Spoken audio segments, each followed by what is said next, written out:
Você deve ter percebido que o governo federal, em conjunto com parte da sua assessoria de imprensa, e aqui eu estou dizendo o Globo, o UOL, entre outros, vão dar holofotes gigantescos ao caso do 8 de janeiro. E eu estou achando bom, tem que falar mesmo, porque assim a gente começa a entender um pouco mais aquela situação que aconteceu no dia 8 de janeiro. Ontem, o ministro do Supremo Alexandre de Moraes falou sobre um possível plano que teria para tirar sua vida, sem apresentar provas, e pediram que ele apresentasse as provas. Até agora, nada foi apresentado. Hoje foi a vez do ministro da Defesa, o Múcio. E aí, ele falou aquilo que você já imaginava. Os militares é quem não quis fazer nada em relação ao governo Lula. Essa é a informação. Então, segundo ele, havia sim uma tentativa de golpe, um interesse de golpe. Mas quem brecou tudo isso foram os próprios militares. E digo mais, o Múcio, que é o ministro da Defesa, ele apontou o dedo na cara do Alexandre de Moraes e dos ministros do Supremo Tribunal Federal, dizendo, olha, vocês tentam jogar a culpa nos militares, mas os culpados foram vocês. O judiciário é o culpado pelos acampamentos na frente dos quartéis terem se perpetuado. Vocês tiveram culpa. Ou seja, começou a sair um atrito aí. Vamos ouvir eles falarem? Vem comigo, vamos analisar aqui essa matéria do Globo que eu vou discutir com você.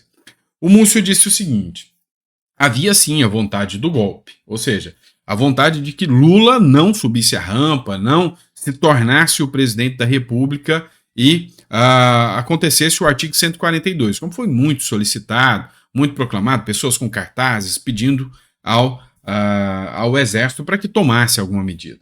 Então, segundo o Múcio, ele confirma, sim, tinha essa vontade de que um golpe acontecesse, mas as Forças Armadas não queriam, diz o ministro da Defesa sobre os atos de 8 de janeiro. Então ele chega aqui mostrando que foram as próprias Forças Armadas que barraram que acontecesse qualquer coisa e garantiram hoje Lula no poder.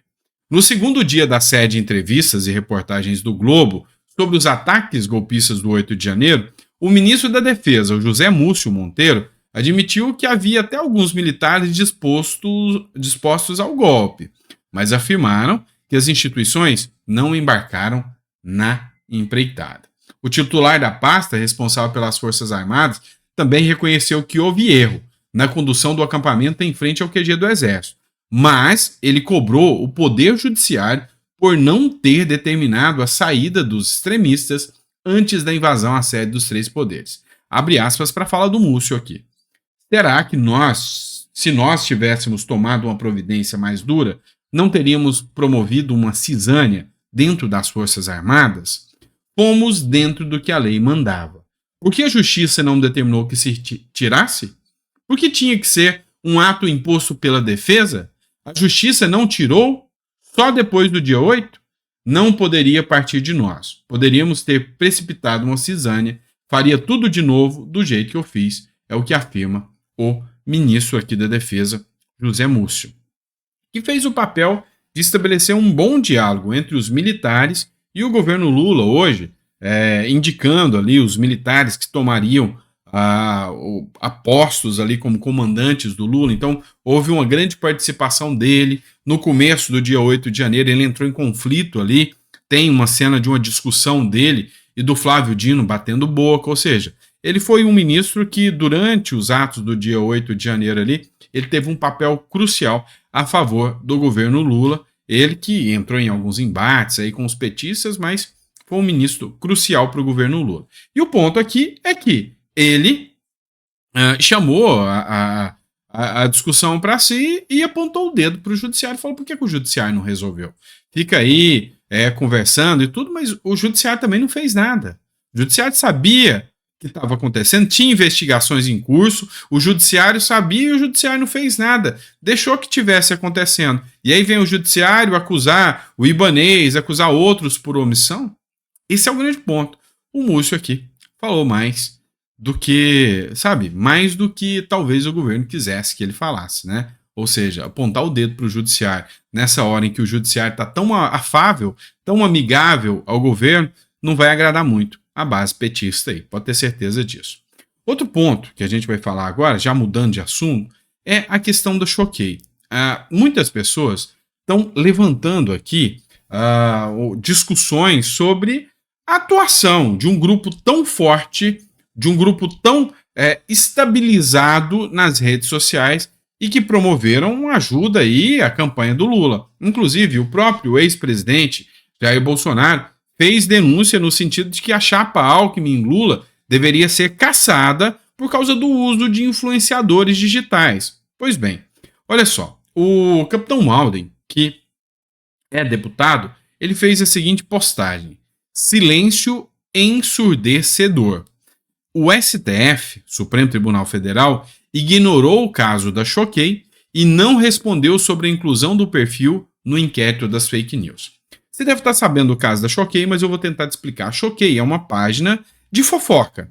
E aí descobriu-se que essa página de fofoca estava ligada a muitas outras páginas de fofoca e tinha um cabeça que controlava todo esse sistema de página de fofoca, a Mind8.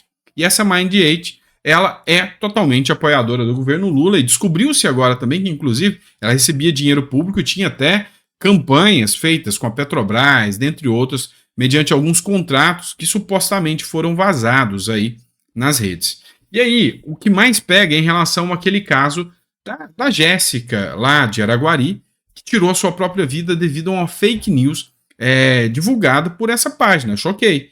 E aí, a mídia de esquerda não está tratando muito do assunto, mas teve um vídeo de um empresário que desmascarou muita situação em relação a essas páginas e esse sistema que funciona aí, esse verdadeiro gabinete aí de impulsionamento de pautas de esquerda. E aí o Capitão Malden escreveu o seguinte: uma semana após o perfil de entretenimento e ativismo político Choquei, que possui mais de 27 milhões de seguidores nas redes sociais, ter confessado, por nota oficial, a publicação de fake news que culminou no suicídio de uma jovem de 22 anos, o Supremo Tribunal Federal ainda não se manifestou sobre eventual inclusão dos responsáveis pelo perfil no inquérito 4781, conhecido como inquérito das fake news, que é conduzido pela Corte.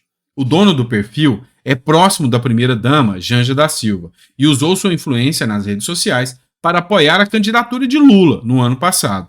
Janja chegou a enviar informações privilegiadas ao perfil durante o período eleitoral. A Gazeta do Povo contatou o STF na sexta-feira, um dia após a Choquei admitir a disseminação de fake news e questionou se a corte incluiria os responsáveis pelo perfil no inquérito das fake news, ou em outro inquérito que trate do tema. Diante da ausência de respostas, a reportagem cobrou o retorno do órgão no dia seguinte. Até o momento não houve manifestação, ou seja, o STF não me incluiu. E aí tem um dado interessante que você precisa saber. Essa agência Choquei, ela faz milhares de postagens.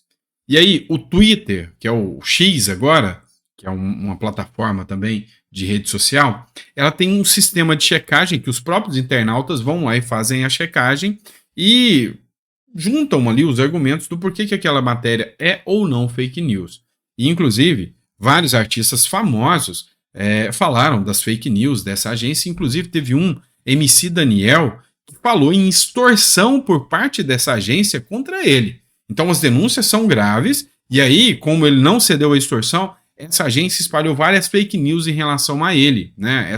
Essa página. E ele fez essa denúncia em vídeo. O Whindersson Nunes também fez essa denúncia sobre essas fake news que foram apresentadas. E aí, esses perfis de checagem do Twitter fizeram mais de 240 checagens nessa página da Choquei. Ou seja, quase uma por dia mostrava que era fake news. Então, é uma das maiores disseminadoras de fake news do Brasil. Mas o Supremo Tribunal Federal se recusa a incluí-la dentro do inquérito das fake news. Se fosse uma página de direita, meu amigo, já tinha cabeças rolando e prisão sendo feitas. A oposição está agindo. Matéria do Conexão Política, Daniel Freitas, que é deputado, foi ao STF, ao TSE e à PGR e protocolou denúncias contra a Mind8, sócio e influenciadores, ou seja, contra todos os envolvidos nessa questão da Mind8, desse que está sendo chamado agora o gabinete do ódio da esquerda. Só pelos opositores, porque a grande mídia não cita o termo gabinete do ódio e não quer abrir a boca sobre esse caso. O deputado federal Daniel Freitas, que é de Santa Catarina, foi ao Supremo Tribunal Federal, ao Tribunal Superior Eleitoral, para protocolar um pedido de denúncia contra a agência Mind8, empresa que agencia centenas de influenciadores após a morte da jovem Jéssica Canedo, de 22 anos, vítima de difamação de páginas de fofoca como o Garoto X, do blog, e Choquei. O caso, que ganhou repercussão nacional, está sendo investigado pela Polícia Civil de Minas Gerais, onde o ocorrido foi registrado. Então, está sendo registrado pela Polícia Civil de Araguari. O delegado do caso, ele já chegou a se manifestar, tentaram incluir ali a denúncia sobre instigação ao suicídio, acho que não se coaduna, tá? Acho que isso aqui não se emplaca, e a gente está acompanhando as informações, a gente vai trazer aqui para vocês. Mas o grande ponto é que não vai responder com a mesma dureza da lei, caso fosse um perfil. Porque a gente viu o que acontece com o perfil, eu nem conheço. Eu só via falar muito o Terça Livre, do Alan lá, do Santos, perfis como o da Bárbara, do Te Atualizei, esse eu sigo, eu acompanho o perfil dela, que ficou fora do ar, dentre outros perfis que foram desmonetizados, foram retirados do ar e ficaram um tempo fora do ar. Isso não aconteceu com essa página de Choquei, apesar de várias denúncias. Mas um ponto é interessante. O Rony Gabriel, que é um influenciador, ele deixou aqui uma análise bem contundente, né? Derrubaram as páginas de direita, silenciaram deputados e nunca diminuiu o engajamento da direita. O gabinete do ódio da Mind, como está sendo tratado, foi desmascarado e a esquerda não tem mais engajamento nenhum nos últimos dias. Coincidência, né? E aí a denúncia que está sendo feita é que, efetivamente, depois dessas denúncias contra a Mind8, o engajamento da esquerda diminuiu drasticamente nas redes sociais. Ou seja, essas páginas pararam e você quase não está vendo postagens da esquerda nas redes sociais. Será que esse era o sustentáculo da base das redes sociais da esquerda? Tinha dinheiro público financiando, apoiou a campanha do Lula, vai ter cassação da chapa Lula-Alckmin? Tudo isso são incógnitas e depende de quem? Única e exclusivamente da justiça. A grande questão é que a maioria das pessoas hoje já não acredita que a justiça vai tomar qualquer atuação nesse sentido. Contra a esquerda, muito pouco provável. Vamos lá, última matéria, não queria estender o vídeo, mas eu quero tratar de mais uma matéria com vocês aqui. Olha só, vocês devem conhecer o Eduardo Oineg, ele que é da Band News. O Eduardo Oineg, eu gosto dos comentários dele bastante, embora ele tenha sido um grande opositor ao Bolsonaro, então muitos de vocês não gostam dele, mas eu gosto de ouvir porque ele é coerente e ele faz aquilo que acredita. Ninguém é obrigado a gostar do Bolsonaro, ele não gostava do Bolsonaro e criticava. Eu também já critiquei, vocês sabem disso, então não sou hipócrita e nem mentiroso para ficar enganando vocês. Mas agora ele está fazendo muitas críticas sérias e contundentes ao governo Lula. E aí você merece ouvir essas críticas dele, porque são críticas bem feitas, são críticas coerentes. E uma das críticas que ele fez é o desrespeito do governo Lula ao Congresso e ao cidadão brasileiro com a edição da medida provisória da desoneração da folha. Assunto que eu estou tratando sempre aqui com vocês. Mas eu vou pedir licença, é um vídeo de 1 minuto, só para você ver aqui o ponto do Oineg aqui, o argumento que ele utiliza aqui, e que eu acho que vale a pena a gente ouvir, porque é uma informação coerente. Salve, salve! Uma das notícias de maior destaque do dia de hoje é uma nota feita pelas 4 maiores entidades empresariais do país. Confederação Nacional da Agricultura e Pecuária, Confederação Nacional do Comércio, Confederação Nacional do Transporte e Confederação Nacional da Indústria. Só para constar aqui, pessoal, eu já vou dando alguns esclarecimentos. Por causa do Lula estar buscando mais impostos com a reoneração da folha, vai causar desemprego, vai causar muito problema. As principais entidades do setor fizeram uma nota de repúdio à decisão do Lula, e é disso que ele está tratando. A nota que eles soltaram se chama Nota do Setor Produtivo. Uma crítica muito bem montada contra a medida provisória 1202, que o governo Lula editou no finalzinho do ano passado. Estava apagando a luz de 2023, puf, saiu essa medida provisória. O que ela faz? Entre outras coisas, reonera a folha de pagamento das empresas de 17 setores da economia. Olha só, o governo pode tributar o que quiser, pode tributar o ar que a gente respira, mas não pode fazer isso quando o Congresso Nacional decidiu sobre o tema. E o Congresso Nacional já tinha aprovado um projeto de lei desonerando a folha de pagamento destes 17 setores da economia.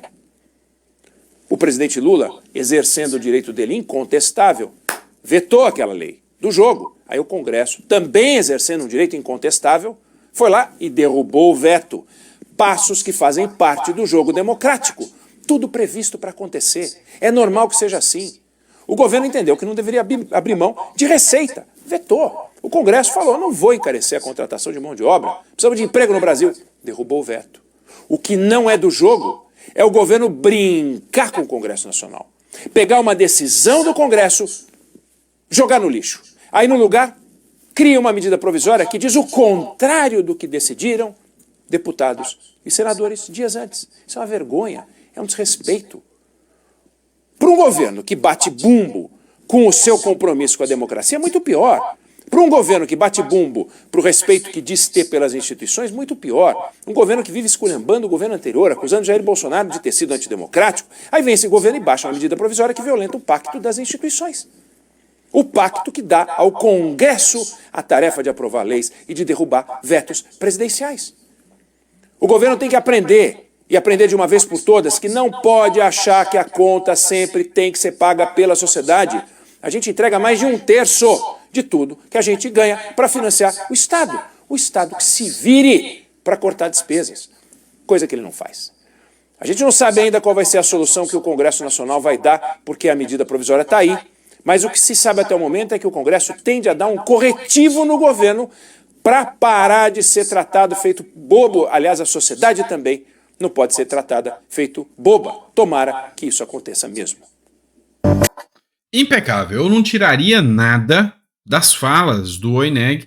Pelo contrário, eu acrescentaria uma fala de um internauta que comentou na própria postagem do Oineg, da Band TV News, e que diz o seguinte: o pastor Tiago Bandeira. Lula vai cair em breve. Ele quer pegar queda de braço com quem sustenta o Brasil. Já perdeu. Estou orando para que o Lula caia. O porquê que eu estou dizendo isso? Vai bater queda de braço com o agro.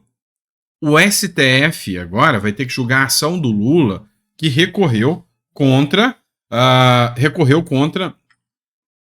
o marco temporal. Foi para o STF, contra o Congresso. Está fazendo o Congresso de bobo. Está fazendo o agro de bobo. Agora ele vai contra, sabe, aquilo pequeno que nós temos de indústria. Porque a nossa indústria é fraca. E aí vem o Lula para atrapalhar. Pois é. Tá caçando briga com gente grande, viu, Lula? Então eu acho que se bobear, vai enfrentar uma oposição pesada, porque o Congresso vai dar uma lição, e essa lição, esse corretivo, vai ser bem-vindo, como disse aí o Oineg.